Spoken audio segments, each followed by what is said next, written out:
Yo, what is going on, guys? Welcome back to another client success interview. Today we have our student Colin, and Colin joined our program just a few months ago. I think it was back in December, correct? Yeah, I think it was either late November, early December. So pretty recent. Right now it is April 2023. But since starting the program, he has been head down. He's one of those students that has shown up to every single call, has really taken advantage of every single opportunity that we provide within PTBI, and his business has been growing slowly and steadily. But the biggest thing is that his growth on social media has been very, very impressive. Now, it's not in the thousands of thousands of thousands yet, but one day it will be, because when he started with us, he was at like 0 followers, and now he's crossed over into the 1,000, which is really, really impressive. So, Colin, why don't you give yourself a quick little introduction as to who you are and what brings you onto the call today? Yeah, so Colin DeClark started with PTBI, like Zach said, either late November, early December sometime. Started my account, I think the first week of November of 2022 is when I made that first post and finally kind of overcame that fear. But since joining PTBI, I actually just this morning crossed that 1,100 mark for followers. Had a bunch of videos pop off at 10K plus lately. So the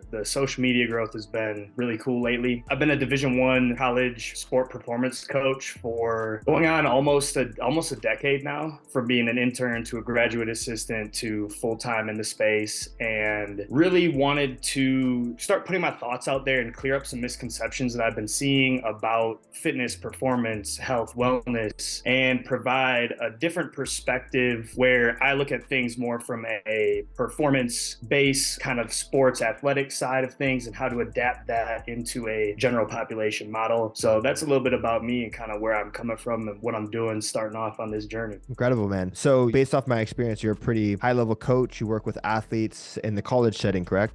So right now I'm working with football. Nice. Why don't we take it back to the very beginning? At what point did you decide to become a trainer? What career paths were you looking at? And how did you get to a point to where you're essentially at the end of the line? You've gone to college, graduate school, working with athletes, and now you're like, okay, I want to start my own business. So, bring me along that journey. Honestly, the social media stuff has been something I've been thinking about really since probably my undergrad. That was probably, let's see, I graduated in 2016. So I probably started thinking about it around like 2014, 2015 when I started interning in the field. I was just so young at that point. I didn't really have much to say. Something I always thought would be cool to do. And when I was in my undergrad, I switched my major like 4 or 5 times. I was like pre-med, pre-PT, kind of everything within really the health and wellness space. And then I discovered exercise science, got into strength and conditioning, found out like, oh, cool, I can get paid to train athletes for a living. Like, that sounds awesome. So that's kind of how I got into actual strength conditioning. And then I've interned at a few different private facilities in Wisconsin, where I'm from originally, some of the biggest ones out there. Been at a bunch of different universities now. And it's just always been in the back of my mind, just wanting to put myself out there online. But really, it was more of overcoming that fear of being criticized and putting things out there, even though I know that it's good information, just overcoming that hump of being worried what other people are going to say and that judgment from outside sources that really was just me making an assumption. So this past year, I was like, you know what, I'm just going to do it. I'm going to commit to it, and we're going to see where it goes. And almost immediately is when I was put onto y'all's page, and then the rest is history now. I love it, man. So almost 10 years of just waiting on this idea. Now, was it like a burning desire to do it, or was it more like a dull pain, like, you should be doing this, but what was that like? I think that dull pain comment is kind of perfect. It was more like, man, I'm seeing all these people putting stuff out there, and I know that this isn't necessarily correct, or I know that this works, but I've also used this and I've seen results with it, but I don't see anybody putting that out. And it was really just me thinking about all these posts and all this content and all these different things that I would put out if I started my own page. And then it reached a point where I was like, dude, you either got to do it or you're never going to do it. I love that, man. So when you were in that thinking phase for the last decade, was there ever any point where you tried to throw up content and maybe you got shot down, or maybe the inner voice talked you out of it? Or did you ever or did you not come close? I would say I kind of started doing it. Really, where I started was posting my own lifting on my page, my stories, really on Instagram mostly. And that definitely helped a little bit because the feedback was all positive. It was like, oh, dude, you're strong, or that's some awesome technique, whatever it may be. Everything was really positive feedback wise, and people seemed to enjoy it. I always got like DMs from athletes that I worked with, DMs from friends I went to high school or college with that were all really encouraging. So seeing all the positive feedback there, it kind of just eventually I just realized, you know, between that and then every time I would go back home, it's just question after question on what are my thoughts on this kind of training. Oh, if I want to accomplish this goal, what's the best way for me to go about it? And then I just really realized, you know, people have started to see me as an authority and they're looking for information. They just don't know where to find it. So if I can be the one to provide it and give them that value and clear up some of those questions, then awesome, I've helped. And my reach of people that I can help has just multiplied exponentially. I love that. There's a couple points in there that I want to kind of emphasize. Number one is that people get so caught up in what they think that other people are going to say, or they think of the negative thoughts that other people are going to say, when it's usually never negative, ever. Yeah. There was a student I was talking to who's a nurse, and she is like, oh, but if I start posting fitness content, all my nursing coworkers are going to say X, Y, and Z. And I'm like, has there ever been a time where they have actually said that in real life? And she's like, well, no, they haven't. I'm like, what are the comments usually that they make? They're like, no, they're usually pretty positive. I'm like, listen to the comments that are actually being said in real life, not the ones that you think are being said in your head. And then the other point that I think is important to highlight is that you knew it was time for you to embark on this journey when you had people asking you questions in real life. I think that is a really, really good positive feedback sign to know that it's your time to become an authority when the people directly around you are asking you questions because they see you as the leading figure. Once you're in that position, then taking social media is just giving yourself a platform, people to come to you and learn from you. So I think those are two really, really important notes. Now, when it came to social media, because we've seen you grow from literally 0 to 1,100 followers in such a short amount of time, I've been able to ask you some questions about your content strategy. I know that on a call, you said that initially your strategy was just to throw up as much shit as possible and see what sticks. And then eventually you found something that worked really well for you. So what was your philosophy behind content as you've been growing the page? What have you learned since growing the page, and what is your strategy now? My philosophy initially, like you said, was just start putting out ideas. Initially, if you scroll all the way back, you can see some of the first couple of videos I put out and they are trash. The information is really good in them, but the format, the editing, everything else is like, it's bad. So it's fun for me to kind of go back and look at some of that stuff. But yeah, my strategy initially was just to start putting out my thoughts and get comfortable posting, learn how to edit the videos. I didn't know how to do any of this stuff. I had made posts on Instagram before, but it was just pictures really on my personal account. So there was just a big learning curve of learning how to use the editing software. What softwares do you use to edit? How do you put the captions on there? How do you make the captions look nice? What kind of color schemes should I be using for my captions? There was just a lot that went into it that I just didn't know, but I would have never learned about it had I not started trying, had I not started working with all of you and gotten all the advice from everybody. All the coaches really have been extremely helpful. But yeah, it was initially just put stuff out. And then after I got comfortable putting stuff out, speaking on camera, getting feedback from different people in the program, different coaches, it started to become more, okay, let's focus in on what types of things are working in the reels, because the reels for me have always been the one that have given the most attention to my page. And what I really found was using different negative hooks has helped a lot, whether that's like, don't take this advice if, or this video is not for you if, things like that have worked really well for me. It also works really well if I throw up a video of me lifting a weight that's pretty impressive for most people to see and use that as kind of the opening footage and then provide the value afterwards. Shout out to Brett in the program for giving me that idea. But that's really worked well lately. And then really honestly, more than anything, I think it's just been the consistency.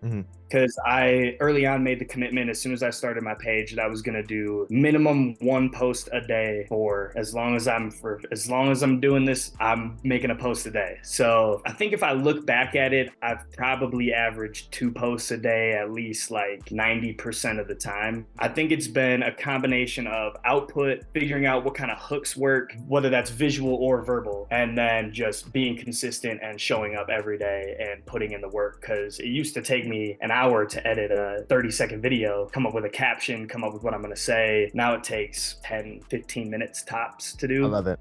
It just becomes so much easier. You build a system and you figure it out, and then it just becomes like clockwork. Yeah. And now it's just rinse and repeat, and you're like, this is easy. Mm-hmm. Exactly. Yeah. So question, going back to the beginning of your content creation. Well, first off, I want to say, I think that something that is important to highlight with what you said is that you posted 2 times a day, every single day. And your focus was just figuring out what was going to work and also improving. Mm-hmm.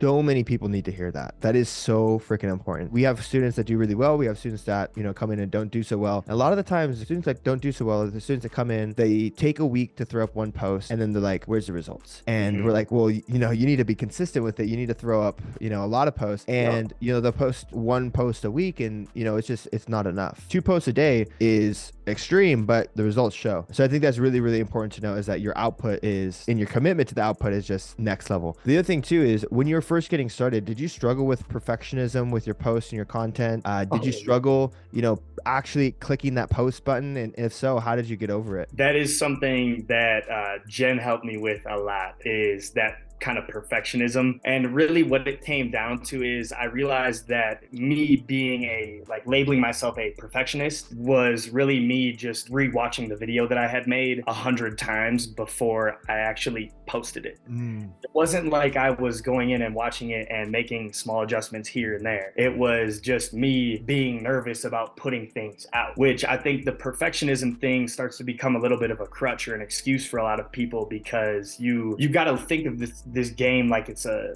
sport almost. You can't expect to be an awesome football player just because you decided to play football. You can't expect to make great content just because you decided that you wanted to start making content. It takes reps, it takes practice, it takes all of that to really kind of hone in and develop a personality on camera, because it's easy to have a personality outside when you're talking face to face. But when the lights turn on, can you be that same person? Can you show up in that same way so that you can be captivating? You can hook people in to you, and it's not just your content. They have to also be involved in who you are and what you bring to the table as well. I think that's important. So the perfectionism thing is something that I labeled myself as, but I don't think it was actually that. I think it was more the nerves showing up and me using that as an excuse to take my time and procrastinate a little bit and almost self-sabotage in a sense, I think is a good way to put it. Wow, that's pretty important insight. Perfectionism isn't always just critiquing endlessly, it's also just paralysis, right? Perfectionism is just rewatching your video 100 times. That's so funny, because I think that's probably where most people get stuck, is that they're not perfectionists, they're just paralyzed in that last step. So that's pretty good insight. Let's switch gears a little bit. So you're D1 college coach. Why decide to start your own business? Why decide to take it online and do that? Honestly, initially it was just I wanted to be able to answer everybody's questions on scale. So all those questions I was getting from friends back home, family members, friends of friends, people reaching out, former athletes, it just became it kind of got to the point where it was either going to take up a lot of my time to try to work with all these people individually. I started writing programs for some friends and putting that out there, which was just 20, 30 bucks here and there. Like, yo, just toss me a couple bucks, I'll write you a program. And then I started to realize from paying closer to attention to everything that was going on social media, that it's an avenue that you can really make life-changing money if you go all in on it. So it's become a nice way for me to bring in some extra money alongside my current job as a D1 strength coach, and it's the easiest way to provide value at scale. Like, you can the reach you have on social media is almost unlimited. There's just so many people out there. There's so many users. I might be totally wrong on the stats. I think I looked at Google one time for it, but one thing that was eye-opening for me is I just looked up like how many accounts are there out there that have 10,000 plus followers, and it was something like 80% of Instagram accounts have 10,000 or more followers. And seeing that, now, if that's not true, well, hey, it really worked for me because it inspired me and it motivated me to really sell out on it. But if it is true, like, that should be eye-opening to everybody. Like, hey, the audience is there. Yeah. It's there for the majority of people. It's not just this small minority that has a following, has an audience, has people paying attention to what they're saying. a majority of users on the social media site. Wow. So why not me? I So love that. kind of another driving force behind just getting started, providing value, a way to make some extra income, a way to kind of work for myself and have all my outputs into the business, the content creation and everything, have a reflection as well on me and what I earn from clients by providing them a ton of value and making it a positive experience and a life-changing experience for them. That's incredible. I didn't know that stat. I think that's, whether it's true or not, I'll choose to believe it. Exactly. Yeah, it's motivating. Yeah, I love that, man. Let's talk about your first client. What was that like? Signing your first online client wasn't someone handing you a paycheck. It was someone paying you, and it was your first dollar in your business. So what was that experience like? That was super exciting because I felt very confident talking about my program, talking about my beliefs, my philosophies, things like that. It's all stuff that as a college strength coach, kind of moving through the ranks and interviewing with different people, speaking with different people, it's something that you have to have down. Like all the coaches you work for, all the athletes that you work with, they all want to know what are your philosophies, what's your philosophy on coaching, what's your philosophy on training, because they're different, and how are you going to essentially like sell yourself to a coach, sell yourself to an athlete, sell yourself to a recruit that might be coming in. And it was just kind of taking that, transferring it into talking to people that I met through Instagram or on the phone. Fortunately, my first client actually came from two friends of mine, a buddy of mine from college and his wife. We all went to college together, and it happened to be his boss. So it came from a referral, which was nice because that built a little bit of rapport going in. But conversation went really well on the phone. Had them on a Zoom call a day or two later. Conversation went really well. They decided to sign on, and it's been a blast working with them. They signed on for 6 months. So we got, I think, about 3 more months to go. I mean, it was so exciting because it was like, yes, like it's paying off. Yeah. All Were you the work. nervous at all?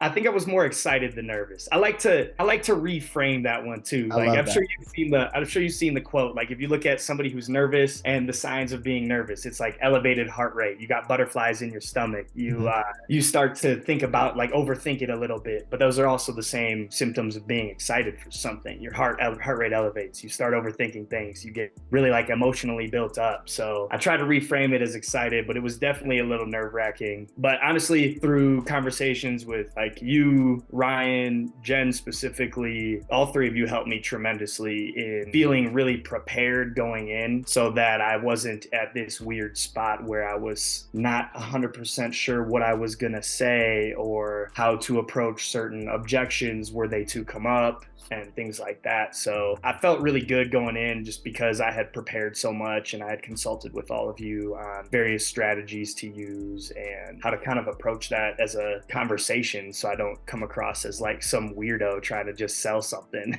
I love it. I love it, man. I had a question off the tip of my tongue. I know at this point you've come to enough of the coaching calls to where you're like, I got my system down. I know it's working. It's just a rinse and repeat process. How does it feel now to know that you're doing it? It feels good. It feels really good to see it all pay off. There's definitely still those times where you have that self-doubt or it feels like you're just not making progress. And then all of a sudden, boom, something happens. It's like not too long ago, I'm feeling a little bit down on things. Content is doing better than it was before, but it wasn't really going as well as I personally had hoped it would as quickly. And then all of a sudden, the next video I put out went to like 17K.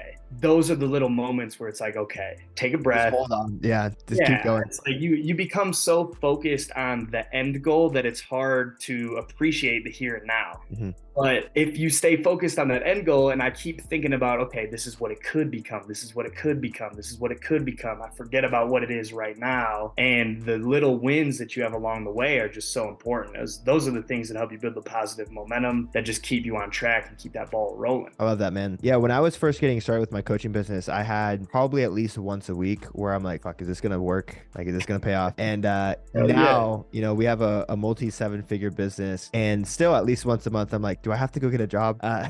Is this it? Is this the end of my business? But every time you reach that point, you hold off a little bit longer and you hit a new breakthrough. So I just want to say, dude, I'm really proud of you, really stoked. Your success has been really incredible. I've been loving having you in the community in the coaching calls. what advice would you give to someone who is thinking about starting a coaching business and, they haven't yet started? Maybe they're feeling nervous about starting up their social media, but they feel like they have a message inside. So what would you say to them? My biggest piece of advice would be to just take the first step. You don't need to take a big step, but just take the first step. And that could be as simple as following the PTBI page or following Zach's page and starting to gather information. But if you never take the first step, you're never going to take the last step either. You've got to almost just kind of jump into it after a point. You can't just sit there and think about it forever. And as soon as you get going, it's easy. Once you get going, then you can be consistent with it. Once you're consistent with it, then it starts to really pay off. And once it starts paying off, like that's when it really gets fun. I love it, man. What's on the goals for you this year, 2023? We're, in Q2. So what would you like to achieve by the end of the year? I would like to fill kind of my whole client roster. So I'm looking at getting kind of that between 20 and 30 number of one-on-one clients going.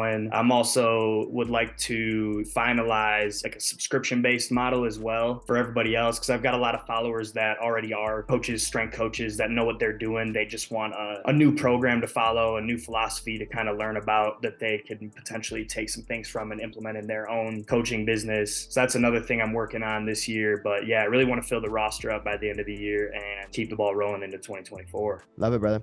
Appreciate you hopping on. Why don't you give people your Instagram so they can shoot you a follow? Yeah, my Instagram is coach_CD_. Check it out. Hope y'all enjoy the content over there, and hit me up if you have any questions about anything. All right, Colin, thank you so much. Yeah, no problem, man.